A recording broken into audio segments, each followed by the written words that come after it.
সজনে আলুর তরকারি হবে বন্ধুরা। একটু তেল দিয়ে বসিয়ে দিয়েছি, দিয়ে একটু নুন হলুদ দিয়েছি, নুন হলুদ দিয়ে ভাজা হচ্ছে। এবার দেবো মশলা বন্ধুরা।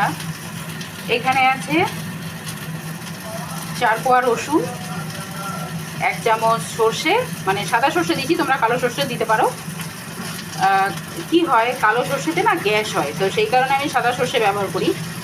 আর দিয়েছি একটু ধনে, এই যে ধনে, কাঁচা ধনে একসাথে মিলিয়ে বাটা হয়েছে। আর দেবো একটু শুকনো লঙ্কার গুঁড়ো, যেহেতু আমার আগে থেকে বাটা হয়নি শুকনো লঙ্কা একসাথে মিশিয়ে, তাই জন্য শুকনো লঙ্কার গুঁড়ো মিশিয়েছি।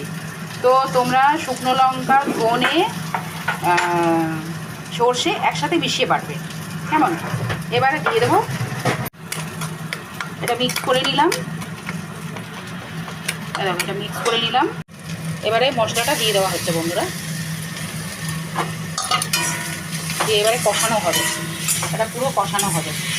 কষিয়ে এর মধ্যে হলুদ দিয়েছ, হলুদও দেওয়া হয়েছে, তো এবারে কষিয়ে তারপর জল ঢালা হবে। দেখো বন্ধুরা, কষানো হয়ে গেছে,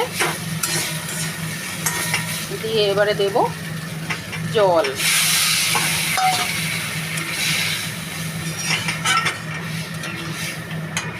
দেখো, এবার জল দিয়ে ঢাকা দিয়ে দেবো।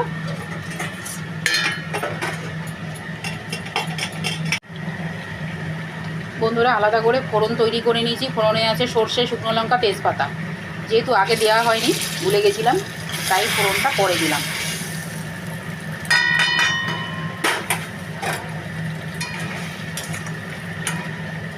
বন্ধু, আমার তরকারি কমপ্লিট, খেয়ে দেখবে, খুব ভালো লাগবে। হয়ে গেল, গামলাতে ঢেলে নিলাম।